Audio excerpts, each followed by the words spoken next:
おはようございます。おはようございます。前回はこちらの桜を、戸河内の、2つを勉強してきましたけど、はい、今日は前回の予告通り朝霞ですね。はい、はい、こちらの朝霞を勉強していきたいと思うんですけれども、はい、これね、皆さん朝霞って読めない方がほとんどです。安住とか。そうです。じゃあ言いかけましたね。そうウイスキーフェスティバルでも出てましたけど、安住蒸留所ってありましたよねみたいな。朝霞ですかみたいな。ああ、知名度的には。知名度はまだまだかもしれないです。今日は朝霞勉強していきましょう。はい。じゃあ今日は朝霞を勉強していきたいと思うんですけれども、こちらですね、昨年リリースした名前が長いんですけれども、はい、山桜ブレンデッドモルトジャパニーズウイスキーシェリーウッドリザーブ朝霞。覚えられないですねこれ。長いですね。漢字が2つありますよ。最初に山桜と最後に朝霞って書いてますからね。どっちですかみたいな。確かに欲張りすぎですよね。山桜っていう人もいるのかな。いるかもですね。山桜なんですか朝霞なんですかどっちなんですかっていうね。ちょっと分かりにくいウイスキーの名前なんですけども、蒸留所でいうと朝霞蒸留所になります。山桜っていうのはこれまでリリースしてきた流れもあって、山桜っていう商品もあるんで、その流れから来てるんだと思うんですけども、この商品については朝霞蒸留所で作られているウイスキーだと思います。ワールドウイスキーアワード2022ワールドベストになった日本のウイスキーが出たと思うんですけど、何と何でしたっけ。厚岸蒸留所のこちらですね、はい、厚岸ブレンデッドウイスキー諸書、はい、こちらがブレンデッドウイスキー部門のワールドベストに選ばれたわけなんですけども、で同じくワールドベストにもう一本輝きましたのがこちらでした。はい、おめでとうございます、はい、ブレンデッドモルト部門でワールドベスト、2022年はこの2本がワールドベストに選ばれました。厚岸のはまたね次回やるとしまして、はい、ワールドベストです。もともとどういう会社が運営してるかっていうところからいきましょうか。はい、はい、ご存知ですか。会社はすごい古い酒造だというふうには聞いております。南西東北最古、もともとはですね山桜酒造ということで、創業してるんですけども、ここには書いてます。弊社の創業は明和明和2年、はい、西暦1765年らしいです。すみません、これ僕が調べたことよりもさらに古かったです。江戸時代ですね。お侍さんがいた時代にありますよ。ね、創業してますね。すごいですね。もともとは日本酒造りをされてて、ただウイスキー製造ももう早かったですね。1946年ウイスキー免許を取得、東北最古のウイスキー蒸留所ですね。その後山桜酒造と笹の川酒造が合併しまして、笹の川酒造っていう名前が残るんですけども、現在の笹の川酒造が朝霞蒸留所も運営してます。あ、じゃあもともとは別々の酒造だったんですか。そうですね、2つの酒造がありました。それが合併して今に至ってますけど、ウイスキー作りとしては1946年からスタートしてましたね。当時の山桜酒造の山桜という名前もこの辺のウイスキー、こちらでも使ってますけども、今も引き続き使われているという、会社としてのそういう歴史があるんでしょうね。東北最古、東北最古だけはありますね。場所は福島県郡山市。郡山行ったことないです。僕もないです。ね、ちょっと機会を作っていきたいですね、蒸留所にもね。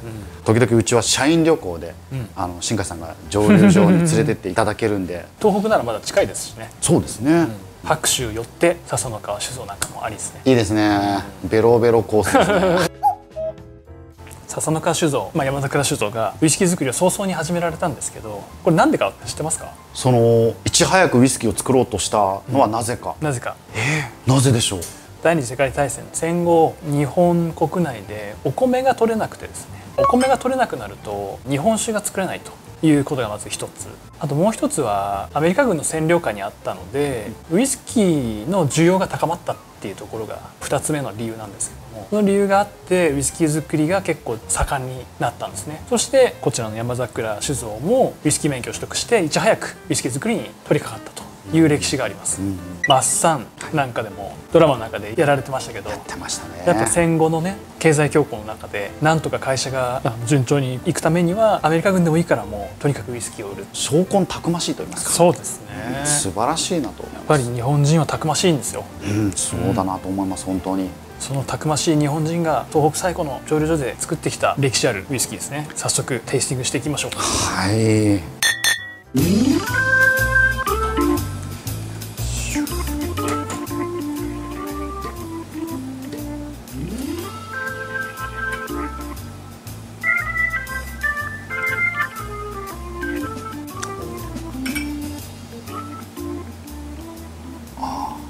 いいです。ありがとうございます。結構色が濃いですね。赤いですね。シェリーウッド由来の。シェリーウッドならではの。思っているよりもちょっとおとなしい香りって感じですかね。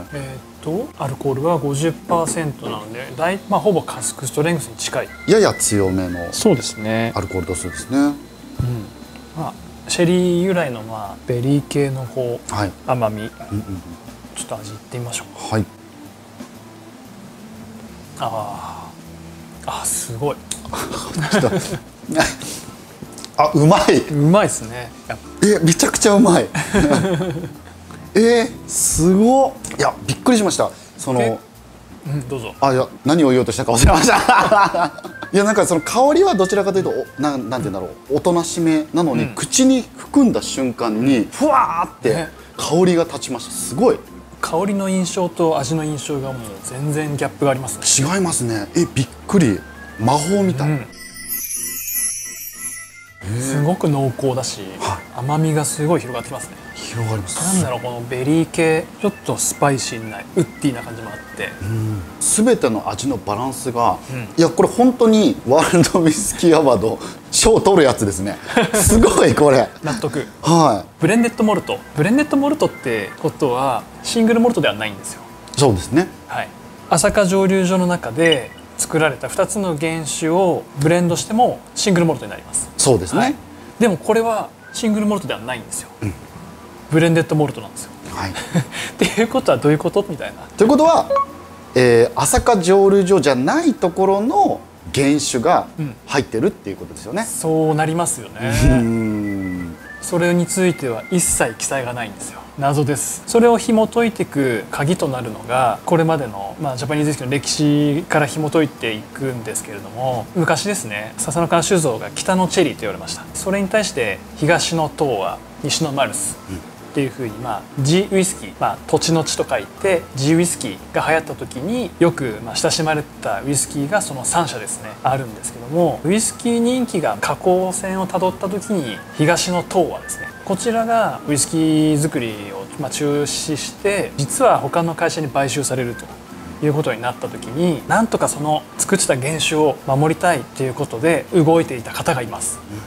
でその方がなんとかその東亜酒造のウイスキー原酒を一時保管させてほしいということで、いろんな酒造をですねもう駆け回って、で最終的にどうぞうちで保管してくださいと言ってくれたのが実はこの笹の川酒造だったんですね。なので実は東の東亜の樽がですね、笹の川酒造に貯蔵されていて、おそらくその辺りが使われてるんじゃないかなという予想を僕は立ててます。ちょっと今触れました東の東亜、この辺はその後どうなるかとかっていうのは知ってますか？いや、もう皆さんご存知でしょう。もう世界で有名になったイチローズモルト、そのアクト一郎さんが東亜酒造を引き継いだ時に、東亜酒造でウイスキー作りをやめて、その残った樽を廃棄しろと言われた時に、この樽は守りたいということで動かれたんですね。そうですね。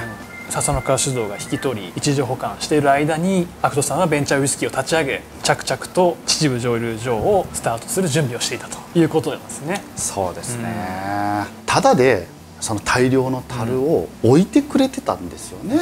すごい体温ある蒸留所ですよね。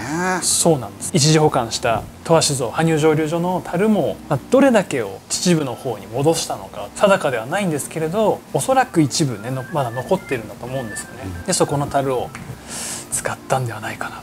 それは公表されてないので分かりません。あくまでも予想です。羽生蒸留所の原酒が使われているんであれば、こういう味になるっていうのもなんとなくこう納得できる。時代と歴史と、いろんな要素が絡み合った、それで誕生したこのウイスキー。世界取るでしょう。これは感慨深いウイスキーの一つですね。先ほどお話ししましたけど、北のチェリー東の東亜、西のマルス、はい。で北のチェリーとして親しまれてたウイスキー、今日実は持ってきてまして。そうですよね。チェリーって言ってますそもね。うんなんですよ。チェリーウイスキー。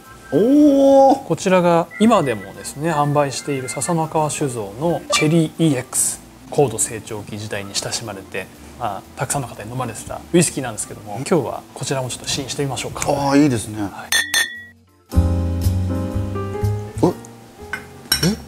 何これ。意外と色はしっかりしてるんですね。あどうですか。感じます。アルコールの匂いがします。ウイスキーのこう華やかな香りっていうのは、はい。ほとんどしないかもしれないですね。ちょっと飲んでみましょうか。はい。飲むとウイスキー、これチェリーってチェリー味はどこにあれ、チェリー味感じます？チェリーっていう名前はおそらく山桜の桜から来てるんだと思います。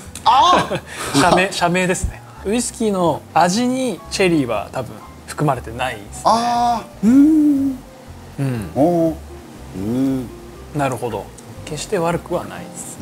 ただ一応裏に原材料書いてますけど、麦芽とスピリッツって書いてますね。アルコール添加されているというものになります。その割には悪くないかな。お値段も非常に安いので、もう家飲みにはいいかもしれないですね。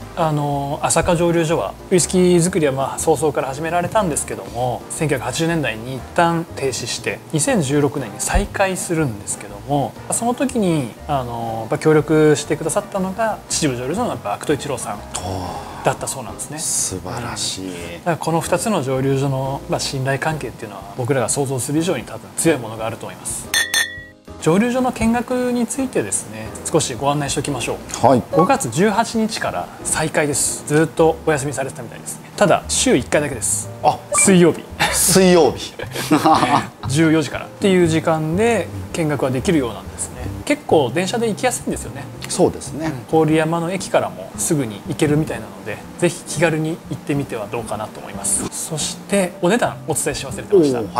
こちらのお値段ですね、税込み27,500円。高いですね。なかなかストロングな感じですね。2万超えはなかなかすごいですよね。3万に届きそうですからね。だからきっと使ってる原酒は朝霞蒸留所にどこどこ蒸留所のモルトが使われてるんじゃないかっていうのを考えると27,000円の価値は納得できますよ。バー深海での提供価格をお伝えしておきましょうか。45ミリが1杯8,910円。なかなかストロングですね。なかなかですね。なかなか強いですね。で30ミリになると5,940円。それでもまだ高いです。ちなみにこれ440本しか生産されませんでした。ここにある奇跡。本当に奇跡です。15ミリになると2,970円。やっと手が届くかなっていう。いけるんじゃないかって思いますね。ジャパニーズウイスキー愛好家の方にはぜひね、もう本当に15ミリぐらいでも構わないので一度飲んでいただきたい。先ほどの感動を共に分かち合いたいですよね。じゃあ今日はブレンデッドモルト朝霞を勉強してきましたけども、次回勉強会で何にしましょう。東北つながりでどうでしょう。あそこですかね。もしかしてあそこですか。あそこしかないですよね。ここに来ていよいよ日課ウイスキーが所有する宮城郷蒸留所ですね。いや、なんかずっといわゆるクラフトディスティラリーって言われるところを行ってたような気がするんですけど、ここに来て次回は東北仙台宮城郷蒸留所でやっていきましょう。じゃあ今日はお疲れ様でした。お疲れ様でした。あ